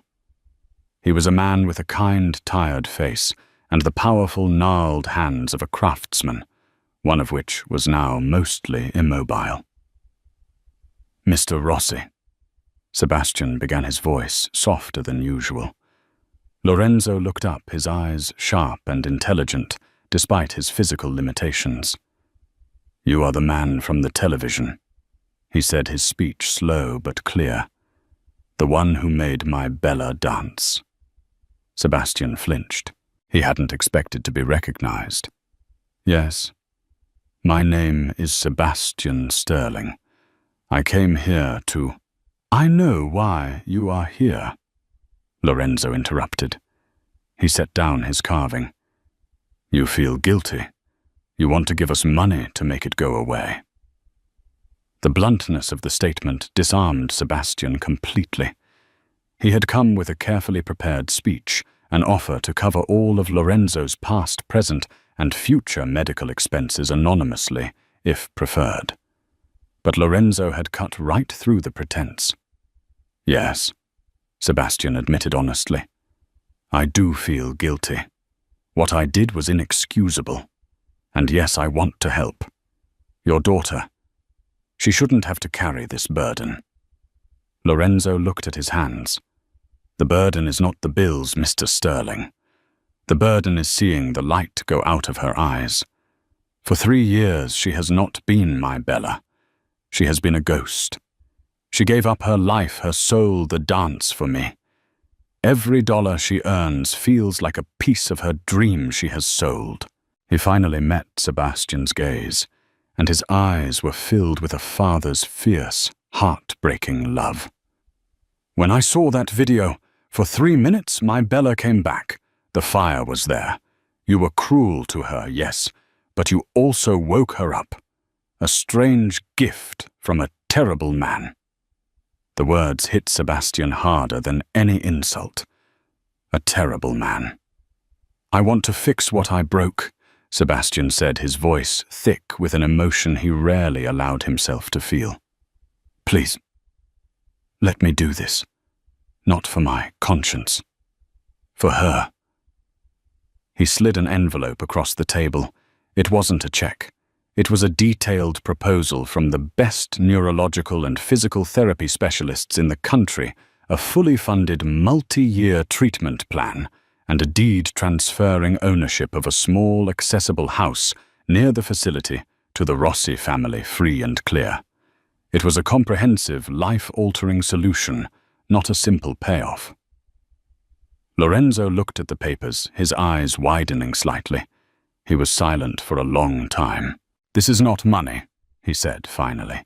"This is a future." He looked up at Sebastian. "She will not accept this from you. Her pride is all she has left." "Then don't tell her it's from me," Sebastian pleaded. "Tell her it's a new grant program, an anonymous benefactor. Anything. Just let her be free to dance again." At that exact moment across town, Celestine was facing a ghost of her own. She had agreed to meet Matteo against Chloe's advice in a neutral location, a small coffee shop in her neighborhood. He looked different, older, harder. The easy charm had been replaced by a slick European polish. "Celestine," he said, his voice a smooth baritone she had once found intoxicating. "You look tired." "I've been working, Matteo," she replied coolly. "Exactly. Working, serving coffee. It's a crime," he said, leaning forward.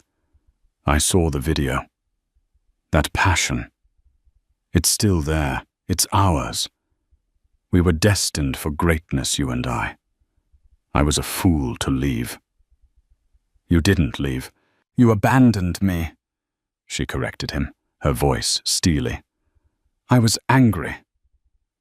"Hurt you gave up on us," he argued, "but this is our second chance. A gift from the gods of social media. Vargas and Rossi can be a global brand now. That idiot Billionaire did us a favor. We can tour, teach judge competitions. We can have it all back, mi estrella." He reached across the table to take her hand, but she pulled it away. For years she had nursed the wound of his departure, sometimes even blaming herself. But seeing him now so eager to capitalize on her viral moment, she saw him clearly for the first time. He didn't love the dance. He loved the glory. He didn't miss her. He missed her talent.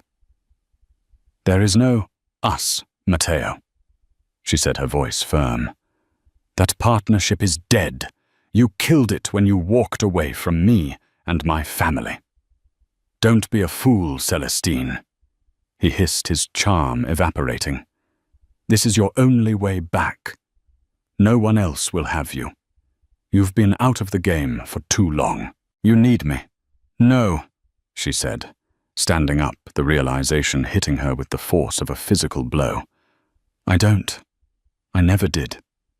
She walked out of the coffee shop, leaving him stunned and furious. She had faced her past and had not flinched. For the first time in 3 years, she felt a flicker of her old self returning, not because of a dance, but because of a choice she had made for herself. Her liberation, however, was about to be complicated. As she returned to Chloe's apartment, her phone rang. It was Victoria Davenport. "Celestine Rossi." The voice was cold and clipped. "I think you and I need to have a conversation.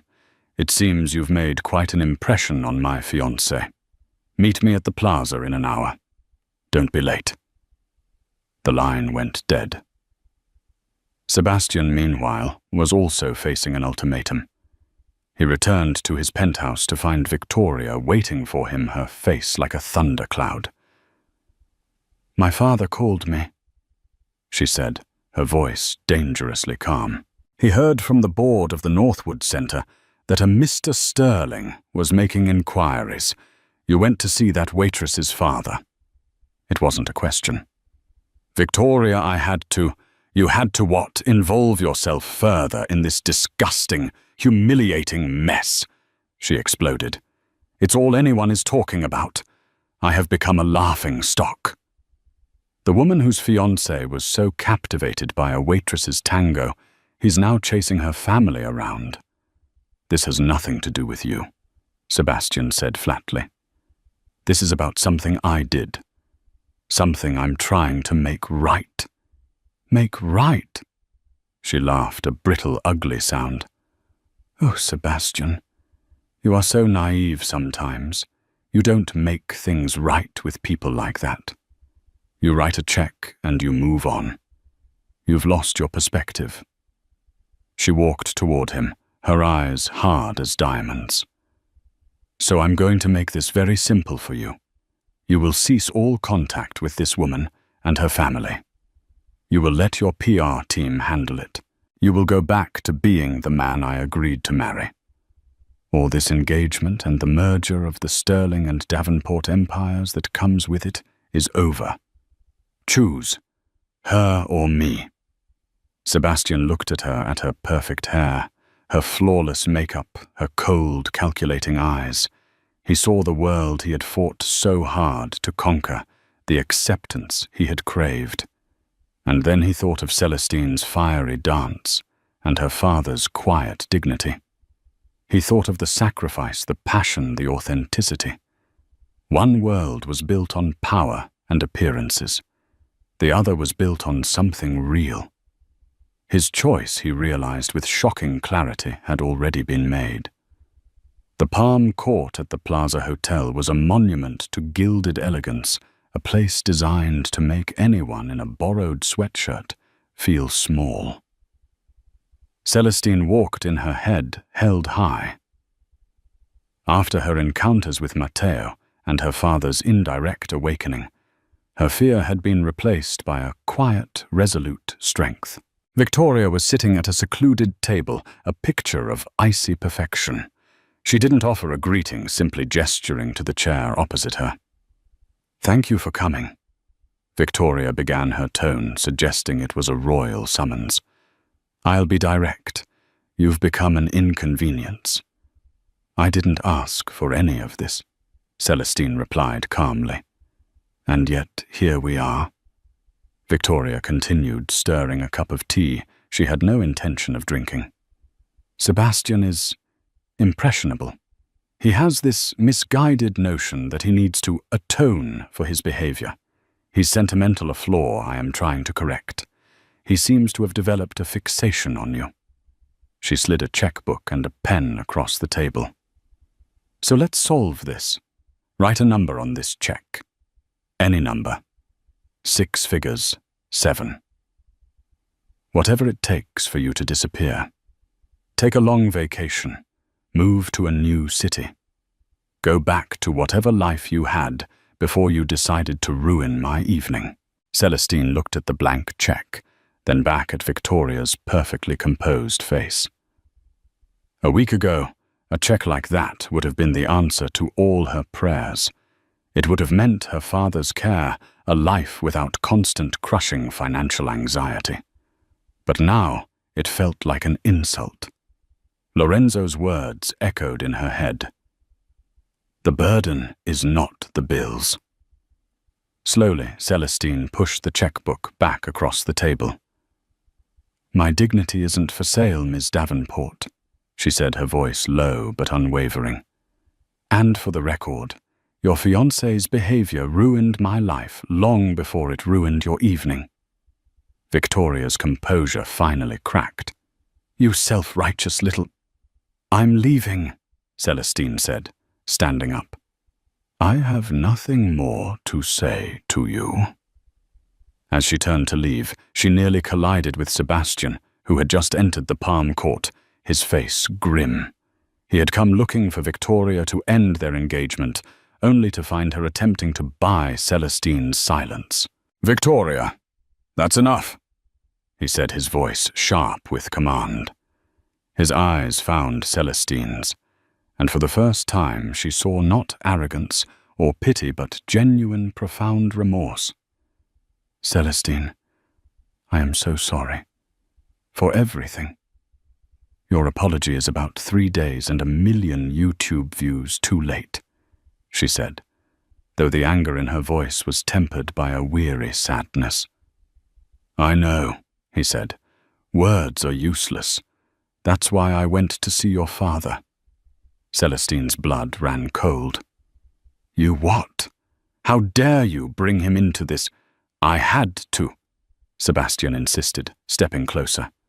"I had to understand, and I had to do something real, not just for me, for him, for you." Before she could protest further, Celestine's phone rang. It was the administrator from her father's care center, her voice bubbling with excitement. "Celestine, you won't believe it. An anonymous arts foundation just awarded your father their first ever legacy grant.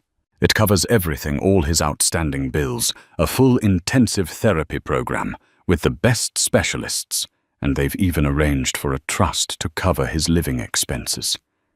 He can finally leave Northwood. He's free. Celestine, you're free." Celestine listened, stunned into silence. The phone pressed hard against her ear. She looked at Sebastian, understanding dawning on her face. It wasn't a payoff. It wasn't a bribe. It was a key to the cage she had been in for 3 long years. Tears welled in her eyes, not of sadness or anger, but of overwhelming, complicated relief. Victoria, seeing the entire exchange, stood up, her face a mask of cold fury. "I see," she said icily to Sebastian. "You've made your choice. You'd rather throw your fortune away on this charity case than build an empire with me. You are a fool, Sebastian." "No," Sebastian said, his eyes never leaving Celestine's tear-streaked face. "For the first time in a very long time, I'm not." But Victoria stormed out, leaving a trail of expensive perfume and shattered ambitions in her wake. An awkward, heavy silence fell between Celestine and Sebastian. The grand setting of the plaza seemed to fade away, leaving just the two of them. "You shouldn't have," Celestine whispered, finally finding her voice. "Yes, I should have," he countered gently. "It's the only thing I've done in the past week that I'm not ashamed of. I can't take back what I did, how I treated you. But I can give you back the time you sacrificed. I can give you back the chance to just be a dancer." He didn't ask for forgiveness. He didn't ask for a date. He didn't make another ridiculous proposal. He simply stood there, offering her a future with no strings attached. A few weeks later, Celestine stood in a vast, sun-drenched dance studio. She wasn't an instructor. She was the owner. The Rossi Foundation for the Performing Arts, funded by an anonymous tech grant, had been established to provide scholarships and opportunities for young dancers from low-income families. Her father, now in a state-of-the-art outpatient program, spent his afternoons in a workshop attached to the studio carving beautiful wooden trophies for the foundation's future competitions. The door opened, and Sebastian walked in, looking hesitant. He hadn't contacted her since that day at the plaza, giving her space. "The place looks amazing," he said quietly. "Thank you, for all of it," she replied, her sincerity clear. "I don't know how to repay you." "I do," he said, a hopeful, nervous energy about him. "Don't repay me. Teach me." She looked at him confused. "Teach you what? How to dance?" he said, his gaze direct and stripped of all its former arrogance. "Properly, this time. Not the showpiece. Not the performance. I don't want to learn the tango you dance for an audience. I want to learn the one you dance for yourself. I want to learn your language." It was the most honest, humble thing he had ever said. It wasn't a challenge or a proposition. It was a request for connection. Celestine looked at this man, who had in the course of a few weeks been her tormentor, her unwilling partner, and her unlikely liberator. She saw the change in him, the hard edges softened by a newfound humility. A slow smile spread across her face. She walked to the sound system and put on a piece of music. It wasn't the fiery, dramatic La Comparsita. It was a slow, melodic tango, full of quiet longing and the promise of a new beginning. She turned and held out her hand. "The first lesson is free," she said, But this time, Mr. Sterling, you follow my lead." He took her hand, and as they stepped onto the polished floor, it wasn't a battle or a performance. It was a conversation, a quiet, unrehearsed duet between two people from different worlds, finding a new rhythm together. And so a story that began with a cruel taunt ended with a quiet lesson. It wasn't a fairy tale wedding, but something far more real, a partnership built not on a mocking proposal, but on a genuine plea for understanding. Sebastian and Celestine's journey shows us that true strength isn't about power or wealth, but about the courage to admit when you're wrong and the grace to forgive. It reminds us that dignity is not for sale, and that incredible talent can be found in the most unexpected places, just waiting for the right music to play. What did you think of Celestine's incredible comeback? Was Sebastian's grand gesture enough to atone for his actions? Let us know your thoughts in the comments below. We read every single one. If you were moved by this story of redemption and unexpected connection, please hit that like button. Share it with someone who loves a powerful story, and be sure to subscribe to our channel for more tales that will touch your heart. Thank you for listening.